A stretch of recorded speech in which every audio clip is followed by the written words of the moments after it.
সহিহ বুখারীর বর্ণনা 5970 নম্বর হাদিস। عن عبد الله بن مسعود رضي الله تعالى عنه قال سألت النبي صلى الله عليه وسلم أي العمل أحب إلى الله। আব্দুল্লাহ ইবনে মাসউদ রাদিয়াল্লাহু তাআলা আনহু বলেন, আমি রাসূল সাল্লাল্লাহু আলাইহি সাল্লামকে জিজ্ঞাসা করলাম, আল্লাহর কাছে কোন আমল সবচেয়ে বেশি পছন্দনীয়, সবচেয়ে বেশি প্রিয়? فقال رسول الله صلى الله عليه وسلم الصلاة على وقتها। নবীজি বললেন, সময় মতো নামাজ পড়া আল্লাহর কাছে সবচেয়ে প্রিয় ইবাদত। قال ثم أي يا رسول الله। এরপর তিনি প্রশ্ন করলেন, হুজুর এরপর কোন আমলটা আল্লাহর কাছে সবচেয়ে বেশি প্রিয়? قال بر الوالدين। নবীজি বললেন, পিতা মাতার সেবা করা এরপরে সবচাইতে আল্লাহর কাছে বেশি প্রিয় ইবাদত। قال ثم أي يا رسول الله। তিনি প্রশ্ন করলেন, হুজুর এরপর আল্লাহর কাছে সবচেয়ে প্রিয় আমল কোনটা? قال الجهاد في سبيل الله। এরপর আল্লাহর কাছে সবচেয়ে প্রিয় আমল হলো আল্লাহর রাস্তায় জিহাদ করা। বুখারী শরীফের 5971 নম্বর হাদিসের বর্ণনা। এই হাদিসের মধ্যে রাসূল সাল্লাল্লাহু আলাইহি সাল্লাম বলেন, আবু হুরায়রা রাদিয়াল্লাহু তাআলা আনহুর বর্ণনা, যা রাজুলুন ইলা রাসূলিল্লাহি সাল্লাল্লাহু আলাইহি ওয়াসাল্লাম। এক ব্যক্তি আল্লাহর রাসূলের কাছে আসলেন, আসার পর প্রশ্ন করলেন, ইয়া রাসূলুল্লাহ মান আহাক্কু বিহুসনি সাহাবাতি। আরেক বর্ণনায় মান আহাক্কুন নাস বিহুসনি সাহাবাতি। ইয়া রাসূলুল্লাহ, মানুষের মাঝে আমার কাছে সবচাইতে ভালো আচরণ পাওয়ার যোগ্য কে, আপনার কাছে জানতে চাই। হুজুর মানুষের মাঝে আমার কাছ থেকে সবচেয়ে ভালো আচরণ যিনি পাবেন তার ব্যাপারে আপনার কাছে জানতে চাই। ক্বালা, নবীজি বললেন, উম্মুকা, তোমার মা। ওই ব্যক্তি আবার প্রশ্ন করলেন, সুম্মা আইয়ুন ইয়া রাসূলুল্লাহ। এরপর কোন মানুষটা আমার কাছে সবচাইতে বেশি ভালো আচরণ পাবে? নবীজি বললেন, উম্মুকা, তোমার মা। তিনি আবার প্রশ্ন করলেন, সুম্মা আইয়ুন ইয়া রাসূলুল্লাহ। এরপর আমার কাছে সবচাইতে ভালো আচরণ কে পাবে? ক্বালা উম্মুকা। নবীজি বললেন, তোমার মা। তিনবার বললেন মা। আবার প্রশ্ন করলেন, সুম্মা আইয়ুন ইয়া রাসূলুল্লাহ। এরপর সবচাইতে আমার কাছে ভালো আচরণ কে পাবে? নবীজি বললেন, আবুকা, তোমার বাবা। মায়ের কথা কয়বার? মায়ের কথা তিনবার কেন বললেন? মায়ের কথা তিনবার বলার কারণ হলো এই, মা এমন তিনটা কষ্ট পায় যেই তিন কষ্ট বাবা পায় না। এক নাম্বার, পেটে সন্তানকে ধারণ করার কষ্ট। দুই নাম্বার, সন্তান প্রসবের কষ্ট। তিন নাম্বার, সন্তানকে দুধ পান করানোর কষ্ট। বাবা কখনো এই তিন কষ্ট পায় না। বাবা পায়? এই জন্য নবীজি মায়ের কথা তিনবার বললেন। মা এমন তিনটি কষ্ট পায় যে তিন কষ্ট কখনো বাবা পায় না, তাই স্পেশালি মায়ের কথা বললেন তিনবার, শেষে বাবার কথা বললেন। ক্ষেত্র বিশেষ আবার বাবারও মর্যাদা বেড়ে যায়, তো ক্ষেত্র বিশেষ মায়ের মর্যাদাও বেড়ে যায়। আল্লাহ আমাদের সকলকে পিতা মাতার সেবা করার তৌফিক দান করেন। সহিহ বুখারীর 5972 নম্বর হাদিসের বর্ণনা। عن عبد الله بن عمرو رضي الله تعالى عنه قال قال رجل للنبي صلى الله عليه وسلم।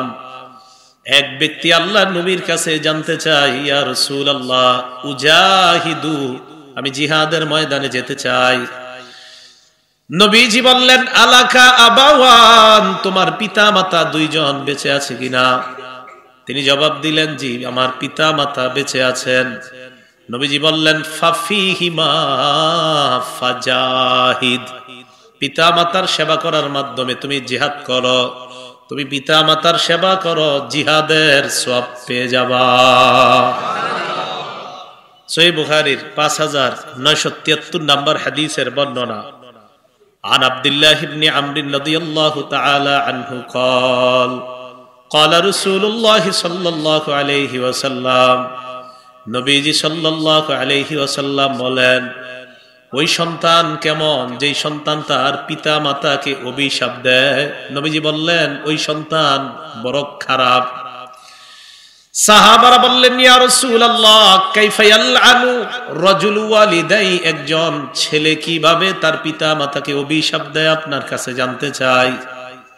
নবীজি বললেন, ইয়াসুব্বুর রাজুলু আবার রাজুল ফায়াসুব্বু আবা ওয়া ইয়াসুব্বু উম্মা, এক ব্যক্তি আরেক ব্যক্তির বাপকে গালি দেয়, গালি দেওয়ার পর ওই ব্যক্তি আমার বাবাকে গালি দেয়, এর মানে আমি আমার বাবাকে গালি খাওয়াইলাম।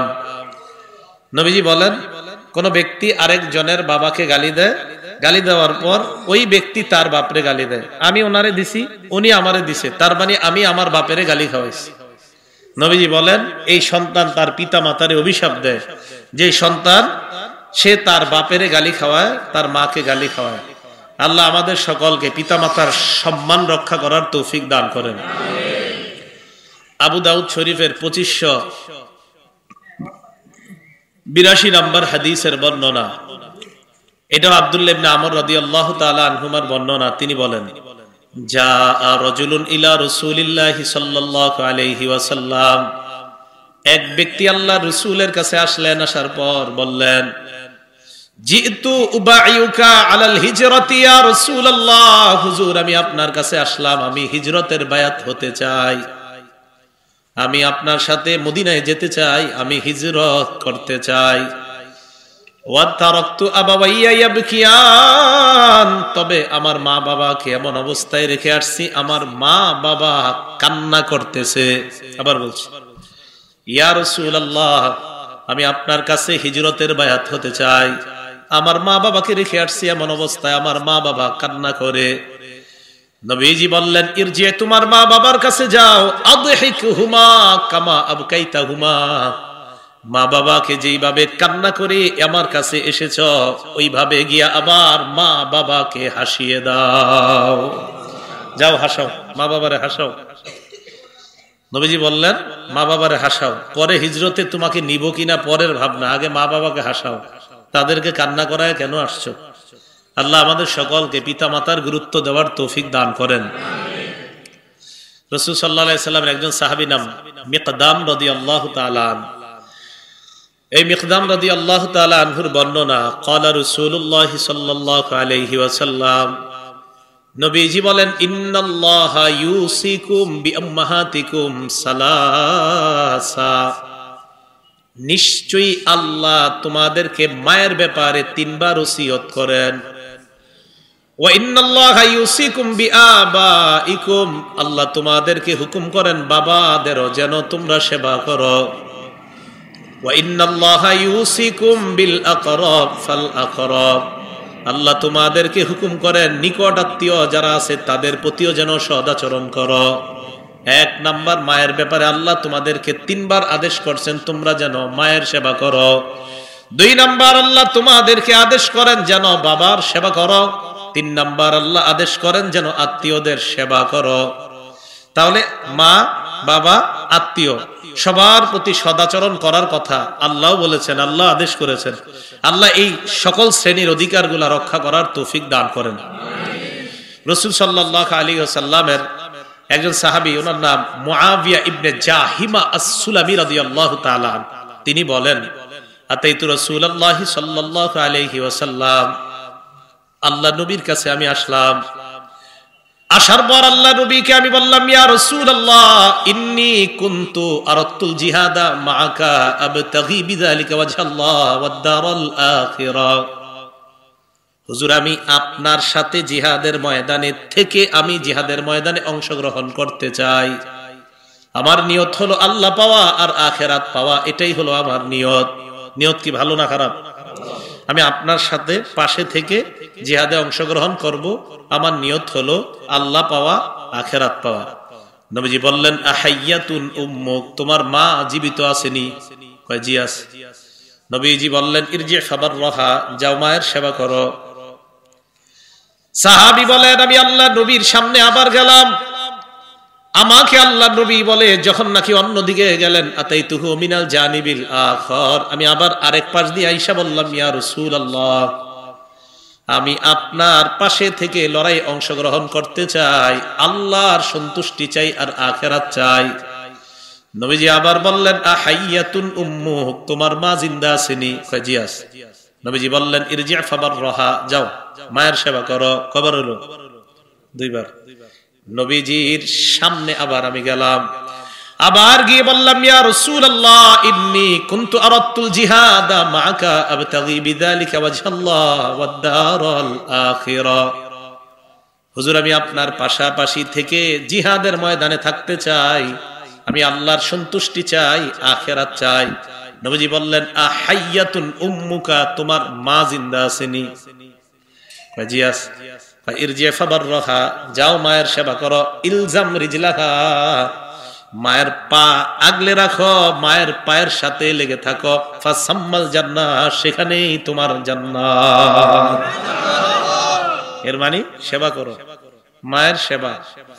এই হাদিসগুলাতে নবীজি সাল্লাল্লাহু আলাইহি সাল্লাম বুঝান মা বাবার কতটা গুরুত্ব, এটাই রাসূল সাল্লাল্লাহু আলাইহি সাল্লাম বুঝাইতে চাইতেছেন। এখানে যারা বাবা মা আছেন, যারা মারা শুনতেছেন আর যারা বাবারা আছেন, আপনারাও মন দিয়ে শুনবেন। যদিও সন্তানদের কর্তব্য হলো মা বাবার দায়িত্ব পালন করা, আপনাদেরও কিছু দায়িত্ব আছে, কিন্তু এটা একটু পরে আমি বলতেছি।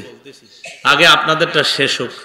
আম্মাজান আয়েশা সিদ্দিকা রাদিয়াল্লাহু তাআলা আনহার বর্ণনা, তিনি বলেন ক্বালা রাসূলুল্লাহ সাল্লাল্লাহু আলাইহি ওয়াসাল্লাম, নবীজি বলেন আয়েশা, আমি একটা স্বপ্ন দেখলাম, স্বপ্নের মধ্যে আমি দেখলাম রাআইতুনি ফিল জান্নাহ, আমি দেখলাম আমি জান্নাতে। নবীজি স্বপ্নে দেখলেন উনি কোথায়? আমি যখন জান্নাতের মধ্যে আমি স্বপ্ন দেখলাম, সামিআতু সাওতা কারিইন ইয়াকরাউ, হঠাৎ আমি একজনের কোরআন তেলাওয়াত শুনতে পাইলাম, আমার কানে একজনের কোরআন তেলাওয়াত আসতেছে। কোথায়? জান্নাত।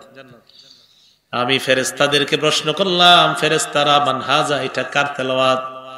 ফেরেশতারা জবাব দেয় হারিসা ইবনুন নু'মান। হুজুর, যার তেলাওয়াত আপনি শুনছেন তার নাম হলো হারিসা ইবনে নু'মান। নবীজি বলেন আয়েশা, কাযালিকাল বিররু কাযালিকাল বীর, এমনটাই পিতামাতার সেবা করা, এমনটাই হলো পিতামাতার সেবা করা। মানে কি? নবী বলেন ওয়া কানা আবাররান নাসি বিউম্মিহি, এই হারিসা তার মার বড় সেবা করত, তাই আল্লাহ তার কোরআন তেলাওয়াত আমাকে জান্নাতে শোনায়া দেয়। মার খুব সেবা করত। এই জন্য পিতামাতার তাদের সাথে আচরণ সুন্দর করা, আল্লাহ তৌফিক দান করেন। তাইসালা ইবনে মাইয়াস, মনে থাকবে নামটা, পুরাটা দরকার নাই, বলেন তাইসালা। ইমাম বুখারীর একটা কিতাব আছে নাম আল আদাবুল মুফরাদ, এই কিতাবের 8 নম্বর হাদিস। এই তাইসালা ইবনে মাইয়াস তিনি বলেন কুনতু মান নাজদাত, আমি যুদ্ধে বিভিন্ন সময় যুদ্ধের ময়দানে থাকি, যুদ্ধ বিগ্রহে লিপ্ত থাকি। আসবাতু যুনুবা, আমার কিছু গুনাহ হয়ে গেছে, আমি বড় বড় গুনাহ করছি। আরাহা মিনাল কাবাইর, এই গুনাহগুলো আমার কাছে কবিরা গুনাহ মনে হয়েছে। ফাযাকারতু যালিকা লিইবনে উমর রাদিয়াল্লাহু তাআলা আনহুমা, আমি গুনাহের কথা আব্দুল্লাহ ইবনে ওমরকে জানাইলাম। আব্দুল্লাহ ইবনে ওমর জানার পর আমাকে বললেন মা হিয়া, গুনাহগুলা কি তুমি যে করছো? তিনি বলেন কাজা ওয়া কাজা, অমুক অমুক গুনাহ। একটু বুঝেন এই জায়গাটা, এই জায়গায় বোঝা যায় আপনি যদি কোনো আল্লাহওয়ালার কাছে যান, যদি কোনো বড় আলেমের পরামর্শে আপনি চলেন, আপনার গুনাহের কথা তাকে জানানো জায়েজ আছে। আপনি ওনার সাজেশনে চলেন, তো গিয়ে বললেন সবাইরে না, বন্ধুদেরকে না, শুধু যার সাজেশনে চলেন ওনার কাছে গিয়ে যদি বলেন যে আমি তো হুজুর বড় বড় পাপ হয়ে যাইতেছে, উনি যদি জিজ্ঞাসা করে কি পাপ, তখন ওনাকে শুধু বলা যাবে, কারণ উনি আপনার সংশোধন করবে। ওনাকে বলাটা পাপ প্রকাশ করার গুনাহ না। আব্দুল্লাহ ইবনে ওমরকে একজনে বলছেন গিয়ে আমি তো গুনাহ করছি। আব্দুল্লাহ ইবনে ওমর কয় কি গুনাহ করছো? এই যে জিজ্ঞাসা করলেন, তো উনি বললেন কাজা ওয়া কাজা, অমুক অমুক। উনি কিন্তু কোন গুনাহ এটা আমাদেরকে বলছেন না। তার মানে আপনিও যদি কাউকে গুনাহের কথা বলেন, সবাইরে বলবেন না, শুধু তাকে বলবেন যার দ্বারা আপনার সংশোধনের আশা আছে। তো আব্দুল্লাহ ইবনে ওমর রাদিয়াল্লাহু তাআলা ওনার গুনাহের কথা শুনে বললেন লাইসাত হাযিহি মিনাল কাবাইর, এইগুলা কবিরা গুনাহ না। আব্দুল্লাহ ইবনে ওমর বললেন কবিরা গুনাহ হলো 9টা, বড় বড় কবিরা গুনাহ 9টা। বলেন কয়টা? আরো কিন্তু আছে। উনি বলেন সবচেয়ে বড় কবিরা গুনাহ হলো 9টা। 1 নাম্বার আল ইশরাকু বিল্লাহ, আল্লাহর সাথে শিরিক করা। বলেন কি করা? আমাদের অনেকের নাম মাশাআল্লাহ মুসলমান, কিন্তু মাজারে সেজদা দেয়। নাম মুসলমান মাজারে সিজদা দেয়, তো হলো না। নাম মুসলমান কোন পীর সাহেবের পায়ে সিজদা দেয়, এটা তো হলো না। সারা জীবন একটা হাদিস, একজন সাহাবীর নাম, দুইজন সাহাবীর নাম মনে রাখবেন, বলেন মুআজ, বলেন কাইস। এই দুই সাহাবীর নাম মনে রাখবেন, একজনের নাম মুআজ রাদিয়াল্লাহু তাআলা আন, আরেকজনের নাম কাইস রাদিয়াল্লাহু। পুরা নামটা মনে রাখতে পারলে ভালো। একজনের নাম মুআজ ইবনু জাবাল, আরেকজনের নাম কাইস ইবনে সাদ। পুরাটা দরকার নাই, ওইটা ওলামাদের মনে থাকলে চলবে। আপনারা শুধু মনে রাখবেন, শুধু সংক্ষেপে, একজনের নাম মুআজ, আরেকজনের নাম কাইস। খুব মন দিয়ে শুনেন। বড় বড় অপরাধ কয়টা বলতেছে ইবনে ওমর? 9টা। 1 নাম্বার শিরিক করা। ইবনে মাজার 1853 নাম্বার হাদিস, এই হাদিসের মধ্যে আসছে লাম্মা কদিমা মুআজুম মিনাশ শাম, মুআজ রাদিয়াল্লাহু তাআলা আন যখন শাম দেশ থেকে আসলেন। কোন দেশ থেকে? শাম দেশ থেকে আসার পর সাজাদা লিন নবী সাল্লাল্লাহু আলাইহি ওয়াসাল্লাম, আল্লাহ নবীর সিজদা দিছে। নাউজুবিল্লাহ, নবীজির সিজদা দিয়ে বসছে।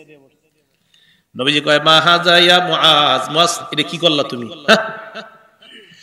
মুআজ রাদিয়াল্লাহু তাআলা আনহু বলেন ইয়া রাসূলুল্লাহ আতাইতু শাম, আমি শাম দেশে গেলাম, যাওয়ার পর ওয়াফাকতুহুম ইয়াসজুদুনা লিআসাকিফাতিহিম ওয়া বাতারিকাতিহিম, আমি সেখানে গিয়ে দেখলাম ওই জায়গার মানুষরা তাদের ধর্মীয় নেতা আর রাজনৈতিক নেতাদেরকে সিজদা দেয়। নাউজুবিল্লাহ। আবার বলছি আস্তে ধীরে, আমি শাম দেশে গেলাম, গিয়ে দেখলাম সেখানকার মানুষ তাদের ধর্মীয় নেতা, তাদের রাজনৈতিক নেতাদেরকে সিজদা দেয়। ফাওয়াদিতু ফি নাফসি আন্না ফাআলা যাকা বিকা ইয়া রাসূলুল্লাহ, আমি মনে মনে ভাবলাম আমি মদিনায় আসার পর আমিও আপনাকে সিজদা দিমু। এই জন্য আপনারে সিজদা দিয়ে দিছি। নবীজি বললেন ফালা তাফালু মুআজ, সাবধান, কশিন কালো এমন কাজ করবা না। আল্লাহর শ্রেষ্ঠ মাখলুক কে বলেন তো? মুহাম্মদ সাল্লাল্লাহু আলাইহি ওয়াসাল্লাম। বলেন মাখলুকের মধ্যে শ্রেষ্ঠ কে? মুহাম্মদ সাল্লাল্লাহু আলাইহি ওয়াসাল্লাম।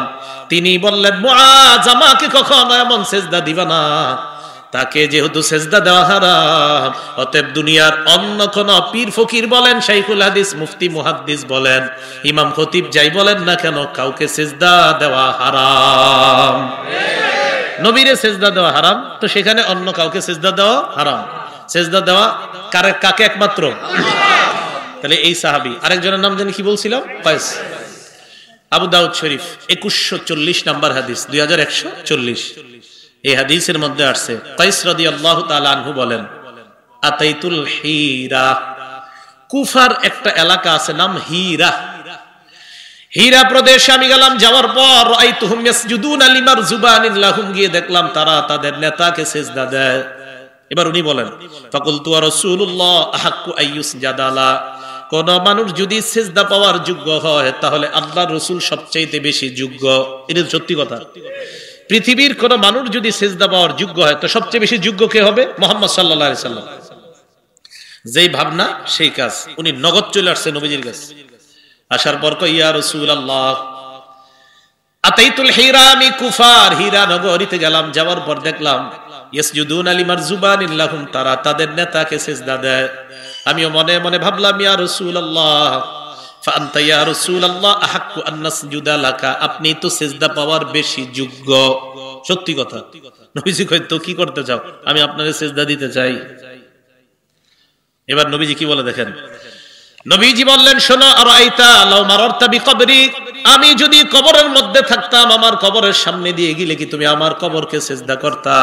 নবীজি কি কবরে না দুনিয়াতে তখন? নবীজি বললেন আমার কবরের সামনে দিয়ে যদি তুমি যাইতা, আমার কবরকে কি তুমি সিজদা করতা? তিনি জবাব দিলেন না হুজুর, আমি আপনার কবরকে সিজদা করতাম না।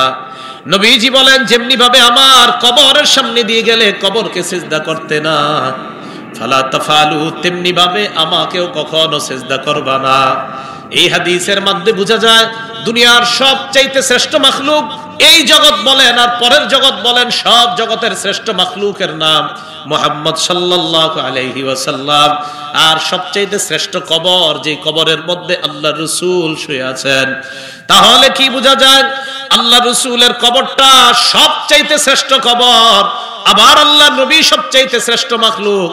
শ্রেষ্ঠ কবরকে সেজদা দেওয়া হারাম, শ্রেষ্ঠ মাখলুককেও সেজদা দেওয়া হারাম। অতএব দুনিয়ার অন্য কোন মাজার কবরকে সেজদা দেওয়া 1 কোটি বার হারাম। বুঝে আসছেনি? মানে কি এটা কি দলিল সহ বুঝে আসলো না আন্দাজি? তাহলে দুইজন সাহাবী মুআজ আর কয়েস পুরো স্পষ্ট প্রমাণ যে একটা প্রমাণ হয় আমাকে সেজদা দিবা না, আর একটা প্রমাণ হয় আমার কবরকেও দিবা না, আমাকেও দিবা না। অতএব কোন মানুষ এবং মানুষের কবরে সে যত বড়ই হোক তাকে সেজদা দেওয়া এবং তার কবরে সেজদা দেওয়া হারাম। এটা আল্লাহর সাথে শিরিক করা। আল্লাহ বুঝার তৌফিক দান করেন। আব্দুল্লাহ ইবনে ওমর বললেন বড় বড় অপরাধ কয়টা? 1 নাম্বার শিরিক করা, 2 নাম্বার ওয়াকাতলু নাসামা অন্যায়ভাবে নরহত্যা করা, মানুষ হত্যা করা, 3 নাম্বার ওয়াকাজফুল মুহসানা সতী সাদী নারীর উপর মিথ্যা অপবাদ দেওয়া, 4 নাম্বার আকলুর রিবা সুদ খাওয়া, 5 নাম্বার আকলু মালিল ইয়াতীম এতিমের সম্পদ অন্যায়ভাবে ভক্ষণ করা, 6 নাম্বার ওয়াল ফিরার মিনাজ জাহফি জিহাদের ময়দান থেকে পলায়ন করা, 7 নাম্বার ইলহাদুন ফিল মসজিদ মসজিদের মধ্যে ধর্মদ্রোহী কাজ করা। কি কাজ করা? ধর্মদ্রোহী কাজ অথবা বিদ্রোহ করা। 8 নাম্বার আল্লাযী ইস্তাসখিরু ধর্মের সাথে উপহাস করা। ধর্মের সাথে কি করা? উপহাস করা। 9 নাম্বার ওয়া বুকাউল ওয়ালিদাইন মিনাল উকুক আপনি নাফরমানি করার কারণে, আপনি খারাপ আচরণ করার কারণে আপনার মা বাবার চোখের পানি যদি পড়ে ভয়ঙ্কর হয়ে যাবে অবস্থা। উল ওয়ালিদাইন পিতামাতার চোখের পানি আপনার নাফরমানি করার কারণে। এই 9 অপরাধ করার বলার পর আব্দুল্লাহ ইবনে ওমর ওই ব্যক্তিকে তাইসালা ইবনে মাইয়াস যিনি আব্দুল্লাহ ইবনে ওমরের কাছে গিয়ে বলছেন যে আমি এই গুনাহ করছি। আব্দুল্লাহ ইবনে ওমর বললেন আতাফরাকুন নার জাহান্নাম থেকে তুমি দূরে থাকতে চাওনি, ওয়া তুহিব্বু আন তাদখুলাল জান্নাহ জান্নাতে তুমি প্রবেশ করতে চাও। বলেন এই আমাদের এই দুটোটা চাওয়া আছে না? জাহান্নাম থেকে দূরে থাকা আর জান্নাতে প্রবেশ করতে চাই না সবাই? আব্দুল্লাহ ইবনে ওমর বলেন তাহলে তুমি কয়টা কাজ করবা? 1 নাম্বার লাউ আলান্তালাহাল কালাম যদি মায়ের সাথে কোমল আচরণ করো। প্রথমে আব্দুল্লাহ ইবনে ওমর বললেন জাহান্নাম থেকে দূরে থাকতে চাও আর জান্নাতে যেতে চাও কিনা? তিনি জবাব দিলেন ই আল্লাহ আল্লাহর কসম আমি এটা চাই। ইবনে ওমর বললেন আহাইয়াতুন ওয়ালিদুকা তোমার মাতা পিতা জিন্দা আছেনি? তিনি জবাব দিলেন উম্মি ইনদি আমার কাছে আমার মা আছে বাবা নাই। আব্দুল্লাহ ইবনে ওমর বললেন লাউ আনালতালাহাল কালাম মায়ের সাথে কোমল কণ্ঠে কথা বলবা। লাউ আলামতালাহাল কালাম মায়ের সাথে যদি কোমল কণ্ঠে কথা বলো, ও আতআমতাহাত তুআম সুন্দর সঠিক সময়ে মায়ের খাবারটা পৌঁছায়া দিবা, লা তাদখুলুন্নাল জান্নাহ অবশ্যই অবশ্যই তুমি জান্নাতে প্রবেশ করবা। আপনারা বাসার ছাদে অনেকে পেয়ারা গাছ লাগান, আম গাছ লাগান, প্রথম আম প্রথম পেয়ারা ধরার পরে দূর দিয়ে লইয়া যায়, কেউ ভাই কই নিয়ে যান? হুজুরে দিতে যাই এরকম বলে। তো আপনার আম্মা কই থাকে? আম্মা তো ওই বাসায় থাকে। প্রথমে আপনি গাছের ফল পেয়ারা যদি আপনি কাউরে খাওয়ানো মনে করেন দরকার, আপনার আব্বা আম্মা জীবিত থাকলে ওখানে আগে নেন, পরে হুজুরে আনেন, ওখানে আগে নেন। কেন? ফাসাম্মাল জান্নাহ সেখানে জান্নাত, সেখানে আগে নেন। আপনি কোন আলেমকে দিচ্ছেন সমস্যা নাই, কোন আলেমের কাছে নেন, আগে আব্বা আম্মা। আগে কি? জি আগে আব্বা আম্মার কাছে নেন। আরে ভাই নবীজি বলেন কোন মুসলমানের যদি পিতা মাতা 2 জন জিন্দা থাকে, সকালবেলা যদি আপনি উঠে একটু ফোন দেন, কথার কথা, এখন তো ফোন কেন বললাম, আপনি ঢাকায় আছেন, মা বাবা দেশে আছে, ফোন দিয়ে বললেন আব্বা কেমন আছেন, আম্মা কেমন আছেন, ভালো আছেন, একটু কথা বললেন, বলে একটু দোয়া নিয়ে বললেন আব্বা আমি কাজে যাচ্ছি দোয়া করুন। এই যে হাসি মুখে একটু কথা বললেন, নবীজি বলছেন জান্নাতের 2টা দরজা খুলে যায়। আলাদাবুল মুফরাদে আসছে। আল্লাহ আমাদের সকলকে পিতা মাতার আমরা যেন গুরুত্ব দিতে পারি, আল্লাহ তৌফিক দান করেন। পিতা মাতার সেবা করা, তাদের যত্ন করার তৌফিক দান করেন। রাসূলুল্লাহ সাল্লাল্লাহু আলাইহি ওয়াসাল্লামের হাদিস থেকে একটা বিখ্যাত ঘটনা আমরা জানতে পারি। বুখারীতেও আসছে, মুসলিম শরীফেও আসছে। বুখারী শরীফের 2482 নম্বর হাদিসের বর্ণনা। এই হাদিসের মধ্যে আসছে রাসূলুল্লাহ সাল্লাল্লাহু আলাইহি ওয়াসাল্লাম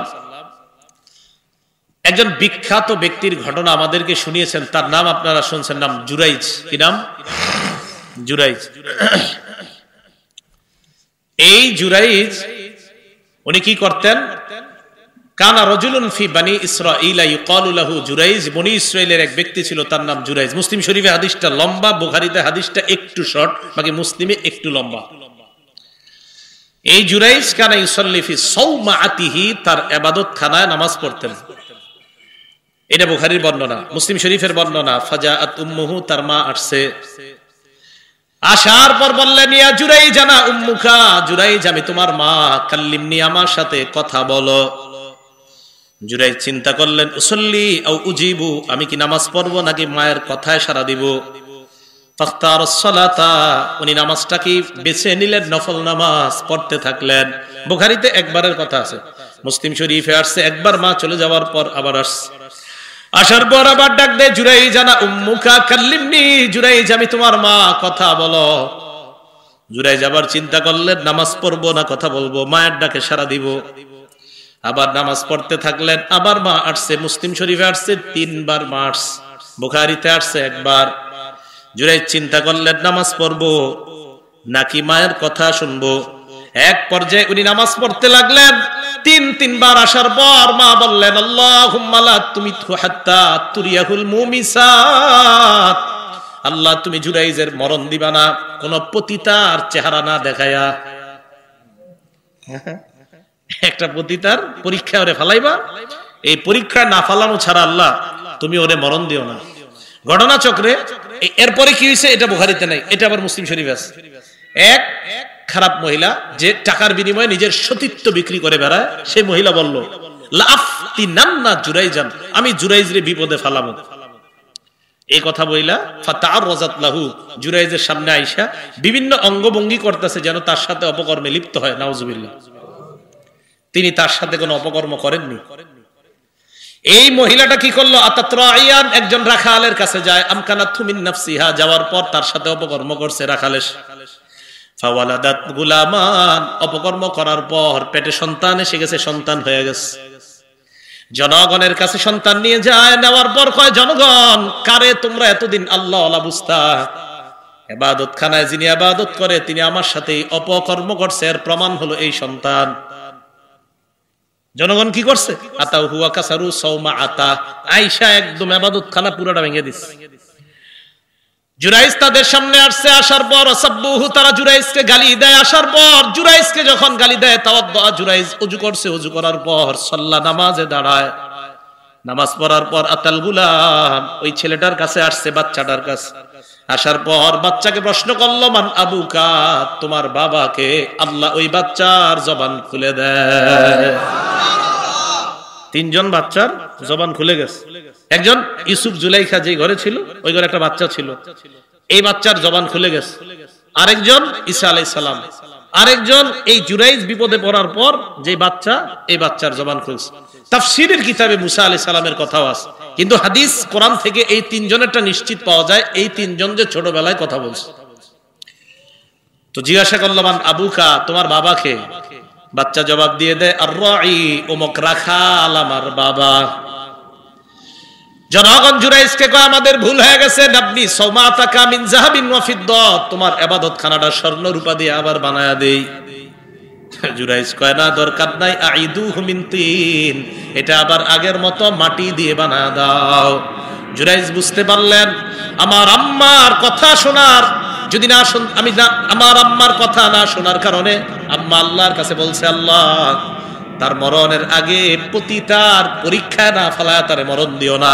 পরীক্ষা পড়ছিল, যদিও আল্লাহ আবার উদ্ধার করছে, কিন্তু আল্লাহ দেখাইয়া দিলেন যে মা বলছে, বাস তোমাকে আমি পরীক্ষা ফালাইয়া দিচ্ছি। এই জন্য পিতা মাতা যেন আপনার জন্য বদদোয়া না করে, মা বাবার বদদোয়া থেকে আমাদেরকে বেঁচে থাকার তৌফিক দান করেন। এটা হলো সন্তান যারা আছেন তারা এই আচরণ করবেন। এবার আসেন পিতা মাতারা, শুনেন, বিসমিল্লাহ। এখন আপনার সন্তান আপনার সাথে সদাচরণ করবে কখন? এটারে ছোটবেলা থেকে সারাক্ষণ টেলিভিশন দেখাইবেন, দেখাইতে দেখাইতে বড় করবেন, তখন আপনার সাথে সুন্দর আচরণ করে বৃদ্ধাশ্রমে নিয়ে সুন্দরভাবে রেখে আসবে। পিতা মাতার সাথে সন্তান যে সদাচরণ করবে, এটা কখন? যদি সন্তানের হক পিতা মাতা আদায় করে। এতক্ষণ কার হক জানলাম? পিতা মাতার। এখন জানবো আমরা সন্তানের হক, যে সন্তানের আবার হক কি। সন্তানের 12টা হকের কথা মনে রাখবো, জোরে বলেন কয়টা? 1 নাম্বার, প্রথম অধিকার, সন্তান জন্মের পরে ফেসবুকে একটা ছবি তুলেই আপলোড করবেন আসার আগে দুনিয়াতে। এটা প্রথম অধিকার। এটা এখনো বাইরে মানে আসতেছে না, এখনো ওই আপনার ওই রুমে রয়েছে, এখনো যে রুমে আপনার বাচ্চাটা হয়েছে ওখান থেকে আসার আগে দেখাও যাইতেছে যে মা ছেলে সাথে পাশে আছে, ওই মায়েরও যে এখনো পরিষ্কার করা হয়নি দেখেও বোঝা যাচ্ছে, ছবি দিয়ে দিছে ফেসবুকে। এটা হলো প্রথম অধিকার, এটাই তো করতেছে সবাই। এই অধিকার ম্যাক্সিমাম লোক এই অধিকারটা পালন করতেছে। নষ্ট করে দিয়েন না, সন্তানের জীবনগুলা নষ্ট করে দিয়েন না। 1 নাম্বার, কানে আজান দিবেন। বলেন কি দিবেন? আজান, প্রথম কাজ। ছেলে হলে আজান দিবেন, মেয়ে হলে কাউরে জানাইবেন না কথাটা, নাকি? ছেলে হলো আজান, মেয়ে হলে আজান। মেয়ে হলে চেহারা কালো হয় অনেকের, হয় কোরআনে বলছে আল্লাহ, আপনি না বললেও হয়। সূরা নাহলের 58 নম্বর আয়াতে আল্লাহ বলছেন, ওইজা বুশশিরা আহাদুহুম বিল উনসা যাল্লা ওয়াজহুহু মুসওয়াদ্দা হুয়া কাযিম। কিছু মানুষকে কন্যা সন্তানের সুসংবাদ দিলে চেহারাটা কালো হয়ে যায়, কপালটা কুঁচকায়, না ভালো লাগে না, পছন্দ হয় না। তাহলে ছেলে হলো আজান, মেয়ে হলো আজান, প্রথম কাজ। দলিল আবু দাউদ শরীফের 5105 নম্বর হাদিস, উবাইদুল্লাহ ইবনে আবি রাফি' থেকে বর্ণনা, তিনি বলেন, রাআইতু রাসূলুল্লাহ সাল্লাল্লাহু আলাইহি ওয়াসাল্লাম আযানা ফি উযুনিল হাসান ইবনে আলী ইবনে আবি তালিব রাদিয়াল্লাহু তাআলা আন হিনা ওয়ালাদাতু ফাতিমা বিস-সালাত। উবাইদুল্লাহ ইবনে আবি রাফি' বলেন, আমি আল্লাহর নবীকে দেখলাম, হাসান রাদিয়াল্লাহু তাআলা আন যেদিন জন্মগ্রহণ করলেন, নামাজের আজানের মতো আল্লাহর নবীকে আমি দেখলাম, নামাজে যে আজান দেওয়া হয় অবিকল ওই আজান নবী হাসানের কানের মধ্যে দিলেন। নবীজি আজান দিচ্ছেন, নবীজি। তাহলে প্রথম অধিকার আজান, এই আজানটা ওর কানে, প্রথমে আল্লাহ শব্দটা ওর কানে দিবেন, আল্লাহ কবুল করেন। 2 নাম্বার, তাহনিক করানো। বলেন কি করানো? তাহনিকটা আগে বুঝেন, পরে দলিল দিচ্ছি। একজন আল্লাহওয়ালার কাছে নিয়ে যাবেন, বর্তমানে তো নিয়ে যাওয়া যদি কষ্টকর হয়, যদি কোনো আল্লাহওয়ালা রাজি হয় তো আল্লাহওয়ালাকে নিয়ে গেলেন দাওয়াত দিয়ে, বাকি না নিয়ে আপনি ওনার কাছে নিয়ে যাওয়াই ভালো। অথবা এমন জায়গায় যেন আপনার সন্তান হয়, আশেপাশে মসজিদ আছে, কোনো আলেম আছে ভালো, ওনার কাছে আপনি নিয়ে যাবেন। বাচ্চাটাকে নেওয়ার পরে উনি একটা খেজুর চাবাবে, চাবানোর পর প্রথমে থুতু বাচ্চার মুখে দিবে, এরপর খেজুর চাবানো যে খেজুরটা, এখানে সামান্য অংশ বাচ্চার মুখের ভিতরে এই তালুর মধ্যে হালকা লাগায় দিবে, এটাকে বলা হয় তাহনিক। বুখারী শরীফের 3909 নম্বর হাদিস, আসমা বিনতে আবু বকর রাদিয়াল্লাহু তাআলা আনহুমা, মানে আবু বকর সিদ্দিক রাদিয়াল্লাহু তাআলা আনহুর কন্যা আসমা, তিনি বলেন, আন্নাহা হামালাত বি আব্দুল্লাহ ইবনে জুবাইর রাদিয়াল্লাহু তাআলা আন, আসমা রাদিয়াল্লাহু তাআলা আনহার পেটে যখন আব্দুল্লাহ ইবনে জুবাইর রাদিয়াল্লাহু তাআলা আন, আব্দুল্লাহ ইবনে জুবাইর হলেন একজন ঐতিহাসিক সন্তান। কি সন্তান? উনি ঐতিহাসিক, ঐতিহাসিক হওয়ার কারণ আছে ওনার। আসমা বিনতে আবু বকর বলেন, আমি যখন আমার সন্তান আব্দুল্লাহকে পেটে নিলাম, খরজতু আনা মুতিম্মুন, আমি মদিনায় হিজরতের জন্য বের হলাম, এমন অবস্থায় আমি আসন্ন প্রসবা, মানে যে কোনো সময় বাচ্চা হয়ে যেতে পারে, এমন অবস্থায় আমি মদিনায় রওনা করলাম। ফাতাইতুল মাদিনাতা ফানাজালতু বিকুবা, মদিনায় আসলাম, কুবায় অবতরণ করলাম। মদিনায় এসে কুবায় অবতরণ করার পর ফাতাইতু বিহিন ফাওয়ালাতুহু, আমি আমার সন্তানকে প্রসব করলাম। ফাতাইতু বিহিন নবিয়্যা সাল্লাল্লাহু আলাইহি ওয়াসাল্লাম, আমি সন্তানটাকে নিয়ে আল্লাহর নবীর কাছে গেলাম। ফাওয়াদাতুহু ফি হাজরিহি, আল্লাহর নবীর কোলে দিলাম। ফাদআ বিতামরা, নবী খেজুর আনলেন। ফামাদাগাহা, খেজুর চাবাইলেন। সুম্মা তাফালা ফি ফিহি, আল্লাহর নবী তার থুতু মোবারক আমার সন্তানের মুখের মধ্যে দিয়ে দেয়। ইতিহাসের মধ্যে আসছে, বুখারীর বর্ণনায় আসছে, ফাকানা আউয়ালা শাইইন দাখালা জাওফা আব্দুল্লাহ রিকু রাসূলিল্লাহ সাল্লাল্লাহু আলাইহি ওয়াসাল্লাম, আব্দুল্লাহ ইবনে জুবাইরের পেটে দুনিয়ার কোনো খাবার যায় নাই, সর্বপ্রথম আল্লাহর নবীর থুতু মুবারক তার পেটে যায়। দুনিয়াতে আসার পর নবীর থুতু সর্বপ্রথম তার পেটে যায়। ভাবা যায় কত বড় ফজিলতের কাজ, নবীজির থুতু মুবারক সর্বপ্রথম আব্দুল্লাহ ইবনে জুবাইরের পেটে গেছে। হাদিসের শেষে আসছে, ফাকানা আউয়ালা মাউলুদিন ওয়ালিদা ফিল ইসলাম, মুসলমানরা মদিনায় হিজরত করে যাওয়ার পর কারো সন্তান হয় না। কাফেররা বলাবলি করতে লাগলো, এইগুলা মনে হয় যত খারাপই আছে সব মদিনায় নিয়ে আসছে, নাউজুবিল্লাহ। এই মদিনায় মুসলমানরা যাওয়ার পর সর্বপ্রথম যেই সন্তানটা হয়েছে মুসলমানের তার নাম আব্দুল্লাহ ইবনে জুবায়ের। এই জন্য উনি একজন ঐতিহাসিক সন্তান। মনে থাকবেনি, এই আব্দুল্লাহ ইবনে জুবায়ের মুসলমানদের প্রথম সন্তান কখন? মদিনায় যাওয়ার দিন। তাহলে 2 নাম্বার তাহনিক করা। তাহনিকটা মনে থাকবে সবার। আবু মুসা রাদিয়াল্লাহু তাআলা আনহু একটা বর্ণনা আছে সহিহ বুখারীর 5467 নাম্বার হাদিস। তিনি বলেন, বুলিদালি ওয়ালাদুন, আমার একটা সন্তান হয়েছে, ছেলে হয়েছে। ছেলে হওয়ার পর আমি আল্লাহ নবীর কাছে নিয়ে গেলাম। নেওয়ার পর আল্লাহ নবী তাকে তাহনিক করাইলেন। সাম্মাহু ইব্রাহিম, তার নাম ইব্রাহিম রাখলেন। এই হাদিস থেকেও বোঝা যায় আল্লাহ নবী তাহনিক করাইলেন। তাহনিক মানে খেজুর চাবাবে, চাবানোর পর প্রথমে থুতু দিবে, দেওয়ার পর এরপর চাবানো খেজুরের সামান্য অংশ দাঁতের মাড়ির মধ্যে লাগায় দিবে, মুখের মাড়িতে। তো 2 নাম্বার তাহনিক করা। 3 নাম্বার, আমরা যারা নবজাতককে দেখতে যাব, ফেসবুকে ছবি টবি না তুইলা আমরা তার জন্য বরকতের দোয়া করব। বলেন কিসের দোয়া? মনে রাখবেন, প্রত্যেকটা নবজাতক দুনিয়াতে আসার পর তারে যারা আমরা দেখতে যাই সে আমাদের কাছে পাওনা। ও দুনিয়ার মানুষ, তোমরা আমাকে যারা দেখতে আসছো আমার জন্য বরকতের দোয়া করো, এটা ওই নবজাতক আমাদের কাছে পাওনা। দলিল আবু দাউদ শরীফের 5106 নম্বর হাদিস। আন আয়েশা সিদ্দিকা রাদিয়াল্লাহু তাআলা আনহা ক্বালাত, আম্মা জান আয়েশা বলেন, কানা রাসূলুল্লাহ সাল্লাল্লাহু আলাইহি ওয়াসাল্লাম ইউতা বিসসিবিয়ান। আম্মা জান আয়েশা বলেন, আল্লাহ নবীর কাছে বাচ্চাদেরকে আনা হতো। আনার পর ফায়াদউ লাহুম বিল বারাকা, আল্লাহ নবী তাদের জন্য বরকতের দোয়া করতেন। কিসের দোয়া?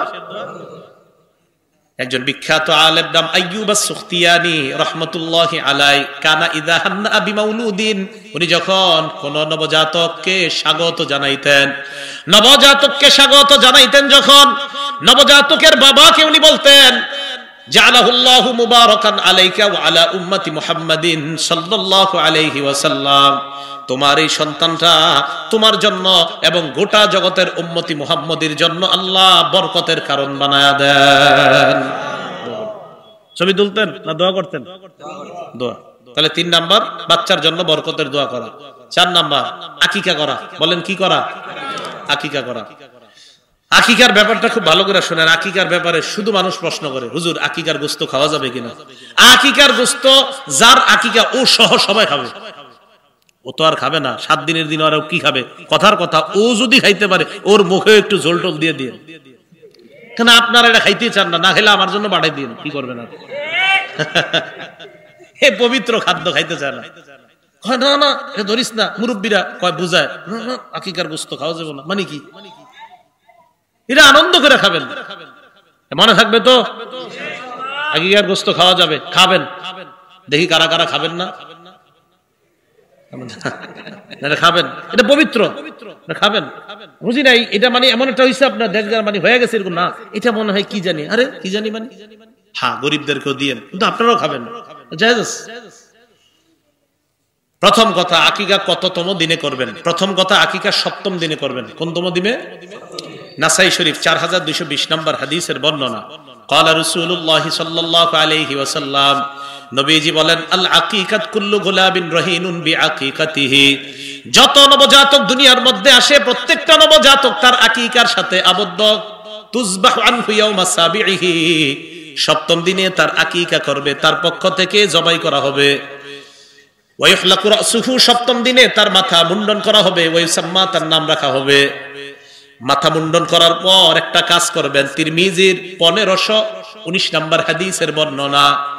মাথা মুন্ডন করার পর আল্লাহর নবী ফাতেমা রাদিয়াল্লাহু তাআলা আনহাকে বললেন, ফাতেমা ইহলিকি রাসা, হাসানের মাথাটা মুন্ডন করে দাও।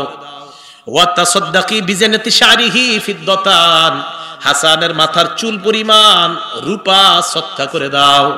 তাহলে মাথার যে চুলগুলা, এই চুলগুলা স্বর্ণকারের দোকানে নিয়ে যাবেন, মাপবেন, মাপার পর এই পরিমাণ যতটুকু রূপা হয় ওই রূপাটা অথবা রূপা পরিমাণ অর্থ সদকা করে দিবেন। মনে থাকবে? কততম দিনে? 7ম দিনে। এটা যতটুকু, বেশি হবে না, সামান্য হবে এটা, এই আমলটা করা। এখন আসেন, যদি 7ম দিনে না পারেন তাহলে 14তম দিনে অথবা 21তম দিনেও আপনি দিতে পারবেন। দলিল আল জামিউস সগীর কিতাবের নাম 5681 নম্বর হাদিসের বর্ণনা। এই হাদিসের মধ্যে আসছে, আল আকিকাতু তুযবাহু লিসাবঈন, আকিকা 7ম দিনে। সপ্তম দিনে যদি না হয়, আও লি আরবা আশারাতা 14তম দিনে, 14তম দিনে যদি না হয়, আও লি 21 21তম দিনে, তাহলে বলেন 7 14 21। এরপরে যদি কারো সামর্থ্যের অভাব হয় সেক্ষেত্রে কি করবেন? পরে দিয়ে নেন। সামর্থ্যের অভাব, এখন টাকা নাই, তাহলে পরে দিয়ে দিন, এটা দেওয়া ভালো। তিরমিজি শরীফের 1515 নম্বর হাদিসের মধ্যে আসছে, রাসূল সাল্লাল্লাহু আলাইহি সাল্লাম বলেন, মাল গুলামি আকিকা, প্রত্যেকটা বাচ্চার সাথে আকিকা থাকে। আহরিকু আনহু দামা, বাচ্চার পক্ষ থেকে রক্ত প্রবাহিত করো, ওয়া আমিতু আনহুল আযা, এই আকিকার মাধ্যমে বাচ্চার কষ্টগুলা দূর করে দাও। তাহলে আকিকা করতে বলছে, তার পক্ষ থেকে আকিকা করো আর তার কষ্ট দূর করো। এখন আসেন, যদি আকিকা আপনি করবেন, ছেলে হয় তাহলে 2টা পশু, মেয়ে হইলে একটা। বলেন ছেলে হইলে কয়টা? মেয়ে হইলে একটা। তিরমিজি শরীফের বর্ণনা 1519 নম্বর বর্ণনা, এই বর্ণনার মধ্যে আসছে রাসূল সাল্লাল্লাহু আলাইহি ওয়াসাল্লামের একজন মহিলা সাহাবিয়া নাম হাফসা বিনতে আব্দুর রহমান, তার কাছে গেছে অনেকে। যাওয়ার পর তাকে প্রশ্ন করছে আকিকা কিভাবে করব। তিনি বললেন, আনিল গুলামি শাতান মুকাফিআতান, ছেলের পক্ষ থেকে 2টা, ওয়া আনিল জারিয়াতি শাতুন, মেয়ের পক্ষ থেকে একটা। বলেন ছেলের পক্ষ থেকে কয়টা আর মেয়ের পক্ষ থেকে? এখন কথা হলো, কারো যদি সামর্থ্য কম হয়, সেই লোক যদি ছেলের পক্ষ থেকে একটা দেন তাও আদায় হবে। সামর্থ্য যদি কম হয়, তিনি যদি মেয়ের পক্ষ থেকে একটা দেন, সেক্ষেত্রে কি হবে বলেন তো? আদায় হয়ে যাবে। তিরমিজির বর্ণনা আসছে, আত্মা রাসূলুল্লাহ সাল্লাল্লাহু আলাইহি সাল্লাম আনিল হাসানি বিশাত, নবীজি হযরত হাসানের ক্ষেত্রে একটা আকিকা করছেন। কয়টা? একটা পশু দিয়ে আকিকা করছেন। তাহলে এক পশুতে আকিকা করা যদি সামর্থ্যের অভাব হয়, এটাও জায়েজ আছে। এখন কথা হলো, যে পশুটা আকিকা করবেন, এই পশুটা কি ছেলে হবে না মেয়ে হবে? যেটা করবেন আর কি, পশুটা, এটা কি খাসি হবে না ছাগল হবে? এটা কথার কথা। মনে রাখবেন, যেই পশু আপনি আকিকা করবেন, এই ব্যাপারে উম্মে কুরস, নবীজির একজন মহিলা সাহাবিয়া, নবীজির প্রশ্ন করছে, ইয়া রাসূলুল্লাহ, আমরা যে আকিকা করব, এটা কেমন পশু হবে? নবীজি বললেন, শোনো, তোমরা আকিকা করবা, লা ইয়াদুররুকুম যুকরানান কুন্না আও ইনাসা, এটা ছেলে হোক পশুটা অথবা মেয়ে হোক, ছেলের পক্ষ থেকে 2টা পশু, ওই 2 পশু ছেলেও হতে পারে মেয়ে হতে পারে, মেয়ের পক্ষ থেকে এক পশু, এটা ছাগলও হতে পারে খাসিও হতে পারে, কোনো সমস্যা নাই। তাহলে ছেলে হোক মেয়ে হোক, তাদের পক্ষ থেকে যদি আকিকা করেন, ছেলের পক্ষ থেকে যে 2 পশু আকিকা করবেন, ওই 2 পশু ছেলেও হতে পারে মেয়ে হতে পারে, মানে নর হতে পারে মাদিও হতে পারে। মেয়ের পক্ষ থেকে একটা, এটাও নর হতে পারে মাদি হতে পারে। তিরমিজি শরীফের 1513, 1514, 1515, 1516 সবগুলা হাদিস আকিকার ব্যাপারে। এই হলো 4 নাম্বার। 5 নাম্বার, সুন্দর নাম রাখা। বলেন কি রাখা? একটা সন্তান তার বাবার কাছে, তার পরিবারের কাছে এটা পাওনা যে আমার নাম আপনারা বল্টু রাখবেন না, সল্টু রাখবেন না, সুন্দর নাম রাখবেন, এটা পাওনা। বাইহাকি শরীফ 11 নম্বর খন্ড 133 নম্বর পৃষ্ঠা। আর আব্দুল্লাহ ইবনে আব্বাস রাদিয়াল্লাহু তাআলা আনহুমা قال, আব্দুল্লাহ ইবনে আব্বাস রাদিয়াল্লাহু তাআলা আনহুমার বর্ণনা, তিনি বলেন, আমরা আল্লাহ নবীর কাছে বললাম, ইয়া রাসূলুল্লাহ, قد علمنا حق الوالد فما حق الولد يا رسول الله, হুজুর, আমরা পিতার অধিকার জানি, সন্তানের অধিকার কোনটা আপনার কাছে জানতে চাই। আল্লাহ নবী জবাব দিলেন, সন্তানের অধিকার হলো আইয়ুহসিনা ইসমা, সন্তানের সুন্দর একটা নাম রাখা। কি রাখা? 2 নাম্বার, ওয়াইহসিনা আদাবা, শিষ্টাচার শিক্ষা দেওয়া, এ হলো 5 নাম্বার। 6 নাম্বার, তরবিয়ত শিক্ষা দেওয়া। বলেন কি শিক্ষা দেওয়া? সবচাইতে শ্রেষ্ঠ তরবিয়তের নাম নামাজ। বলেন সবচেয়ে শ্রেষ্ঠ তরবিয়তের নাম কি? আবু দাউদ শরীফ হাদিস নাম্বার 495 নাম্বার হাদিস। ক্বালা রাসূলুল্লাহ সাল্লাল্লাহু আলাইহি ওয়াসাল্লাম, নবীজি বলেন, মুরু আওলাদাকুম বিসসালাত ওয়া হুম আবনাউ 7 সিনিনা, সন্তানের বয়স যখন 7 হবে তখন থেকেই সন্তানকে নামাজের আদেশ করবা। ওয়াদরিবুহুম আলাইহা ওয়া হুম আবনাউ 10 সিনিন, বয়স যখন 10 হবে তখন সন্তানকে প্রয়োজনে মৃদু আঘাত করবা। 7 বছর বয়সে নামাজের হুকুম, 10 বছর বয়সে প্রয়োজনে হালকা আঘাত। ওয়াফাররিকু বাইনাহুম ফিল মাদাজি'i, আর তাদের বিছানাগুলো আলাদা করে দিবা। এই কথাটা গুরুত্ব দিবেন, সন্তানদের বিছানা আলাদা করবেন। আবু দাউদ শরীফের 4018 নম্বর হাদিসের বর্ণনা, এই হাদিসের মধ্যে আছে, রাসূল সাল্লাল্লাহু আলাইহি সাল্লাম বলেন, লা ইয়ানজুরুর রাজুলু ইলা উরিয়াতির রাজুল, কোন পুরুষ যেন অন্য কোন পুরুষের লজ্জাস্থান না তাকায়। ওয়ালাল মারআতু ইলা উরিয়াতিল মারআ, কোন নারী যেন অন্য কোন নারীর লজ্জাস্থানের দিকে না তাকায়। এরপর আল্লাহ বলেন ওয়ালা ইউফদির রাজুলু ইলার রাজুলি ফি সাওবিন ওয়াহিদিন, এক পুরুষ যেন অন্য কোন পুরুষের সাথে এক কাঁথা, এক কম্বল, এক লেপের নিচে না ঘুমায়। দুই পুরুষ এক কাঁথা, এক কম্বল, এক লেপের নিচে ঘুমাবে না। ওয়ালাল মারআতু ইলাল মারআতি ফি সাওবিন ওয়াহিদিন, দুই নারী এক কাঁথা, এক কম্বল, এক লেপের নিচে ঘুমাবে না। শুনেন, আপনাদের বাসায় যাদের সামর্থ্য আছে সন্তান দুইটার বিছানা আলাদা করে দেন। সামর্থ্য নাই তাহলে একই বিছানার মধ্যে যদি রাখেন, মাঝে কোলবালিশ দেন, কাঁথা, কম্বল, লেপ এগুলো আলাদা দেন। যে কথাটা বলছেন এই অনুযায়ী যদি সন্তানকে বড় করা যায়, আশা করা যায় সন্তান সভ্য সন্তান হিসাবে গড়ে উঠবে। 7 নাম্বার, সন্তানকে সুশিক্ষায় শিক্ষিত করা। বিসমিল্লাহ। সন্তানকে কি করা? সুশিক্ষায় শিক্ষিত করা। সুশিক্ষায় শিক্ষার মধ্যে 1 নাম্বার শিক্ষা হলো তাওহীদ শিক্ষা দেওয়া। বলেন কি শিক্ষা দেওয়া? তাওহীদ মানে আল্লাহর একত্ববাদ শিক্ষা দেওয়া। তিরমিজি শরীফের 2516 নাম্বার হাদিসের বর্ণনা। আব্দুল্লাহ ইবনে আব্বাস রাদিয়াল্লাহু তাআলা আনহুমাকে নবীজি বলেন, ইয়া গুলাম উআল্লিমুকা কালিমাত, হে বালক আমি তোমাকে কিছু বাক্য শিখিয়ে দেই, এইগুলা তুমি মনে রাখবা। ইহফাজিল্লাহ ইয়াহফাজকা, আল্লাহকে তুমি স্মরণ করবা, সব সময় আল্লাহর বিধানগুলা হেফাজত করবা। ইয়াহফাজকা, আল্লাহ তোমাকে হেফাজত করবেন। ইহফাজিল্লাহ তাজিদহু তুজাহাক, আল্লাহর বিধানগুলা হেফাজত করবা, বিপদে আপদে আল্লাহকে সামনে পাইবা। এরপর নবীজি বলেন, শোনো, লাউ আন্নাল উম্মাতা ইজতামাআত আলা আইয়ানফাউকা বিশাইইন লাম ইয়ানফাউকা ইল্লা ক্বাদ কাতাবাহুল্লাহু লাক, সারা দুনিয়ার সবাই যদি তোমার উপকার করতে চায় ততটুকুই উপকার করতে পারবে যতটুকু আল্লাহ তোমার জন্য লিখে রাখছেন। নবীজি এরপর বলেন, ওয়ালাউ আন্নাহুম ইজতামাউ আলা আইয়াদুররুকা বিশাইইন, সারা দুনিয়ার সবাই যদি তোমার ক্ষতি করতে চায়, লাম ইয়াদুররুকা বিশাইইন ইল্লা ক্বাদ কাতাবাহুল্লাহু আলাইক, ততটুকুই ক্ষতি করতে পারবে যতটুকু আল্লাহ তোমার ভাগ্যে লিখে রাখছেন। ছোটবেলা থেকে এই শিক্ষায় বাচ্চাকে বড় করে তোলা, সারা দুনিয়ার সবাই তোমার ততটুকু ক্ষতি করতে পারবে যতটুকু আল্লাহ চান, এর চেয়ে বেশি পারবে না। সারা দুনিয়ার মানুষ তোমার ততটুকু উপকার করতে পারবে যতটুকু উপকার আল্লাহ তোমার চায়। এই শিক্ষা সন্তানকে ছোটবেলা থেকে দেওয়া। এর পরের যে শ্রেষ্ঠ শিক্ষা, এটার নাম কোরআনের শিক্ষা। বলেন কোন শিক্ষা?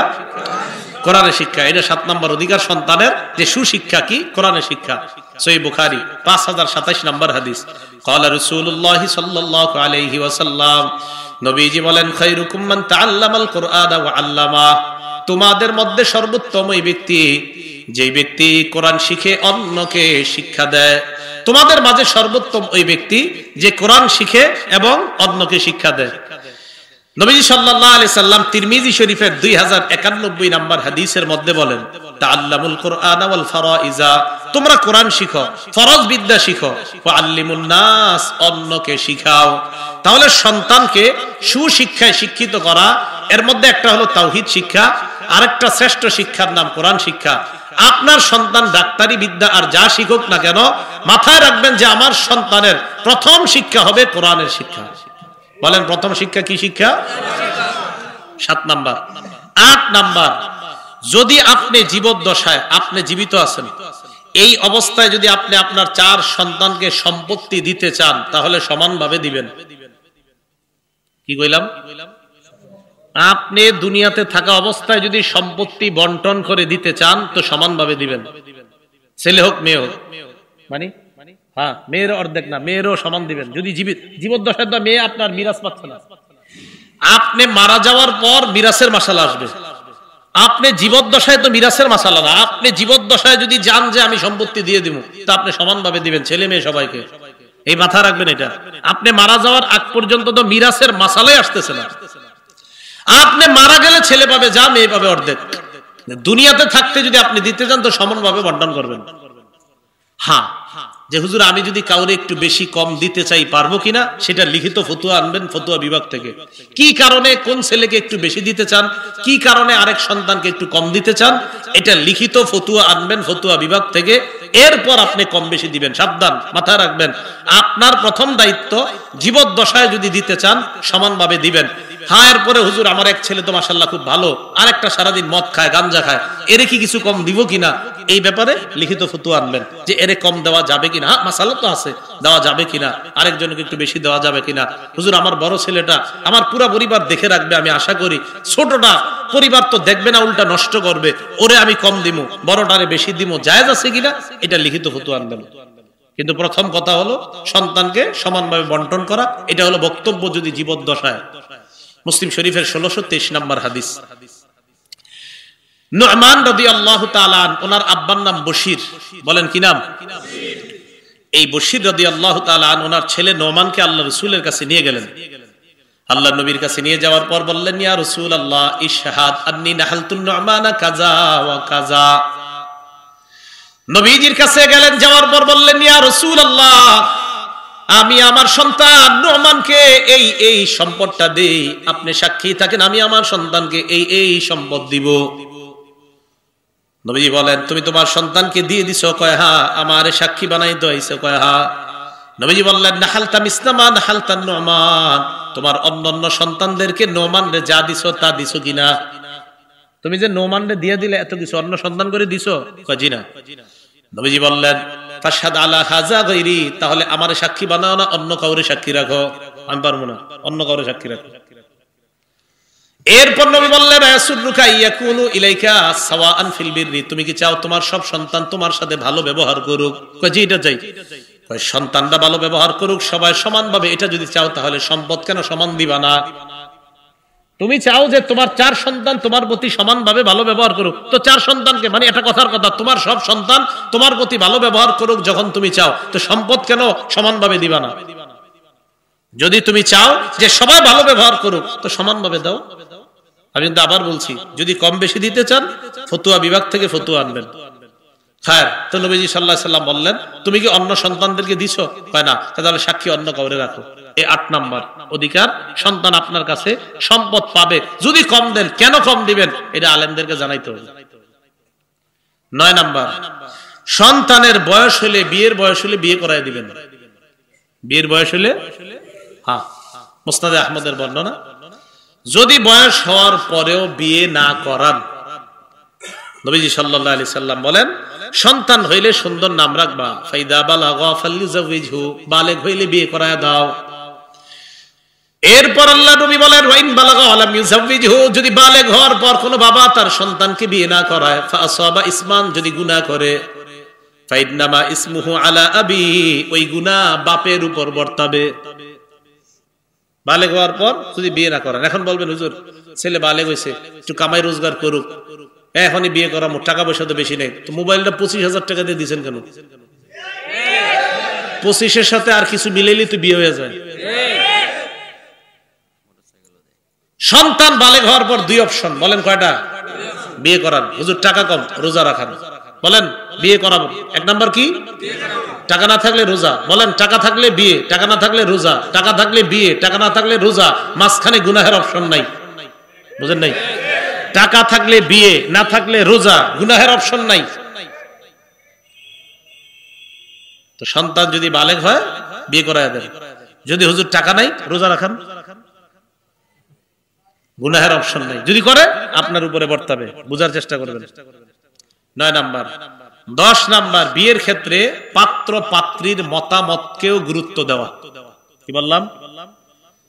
মানে আপনার মেয়েটাকে আপনি বিয়ে দিবেন, কথার কথা এক ছেলের সাথে বিয়ের আলাপ আলোচনা চলতেছে, বিয়ে দিবেন, তো যার সাথে বিয়ে দেওয়ার আলাপ আলোচনা চলতেছে মেয়েটার একটু জিজ্ঞাসাও করেন না, আগামী শুক্রবার বিয়ের ডেট ফাইনাল করে ফেলছেন না, মেয়েরও মতামত আছে কিনা এটা জানবেন।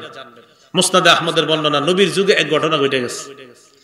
এক মেয়ে আম্মাজান আয়েশা সিদ্দিকার কাছে আসছে, আসার পর বলে, আম্মাজান ইন্না আবি যাওয়াজানি মিন ইবনি আখিহি, আমার আব্বা আমাকে আমার চাচাতো ভাইয়ের সাথে জোর করে বিয়ে দিয়ে দিছে। ওয়ানা কারিহা, আমি এই বিয়েতে রাজি ছিলাম না, আমার আব্বা আমাকে আমার চাচাতো ভাইয়ের সাথে জোর করে বিয়ে দিয়ে দিছে। দেখছেন নি, এই যুগের ঘটনা ওই যুগেও ঘটতো। আম্মাজান আয়েশা বলেন, ইজলিসি হাত্তা ইয়াতি রাসূলুল্লাহ, অপেক্ষা করো আল্লাহর রাসূল আসা পর্যন্ত, তারপর মাসালা জানবা।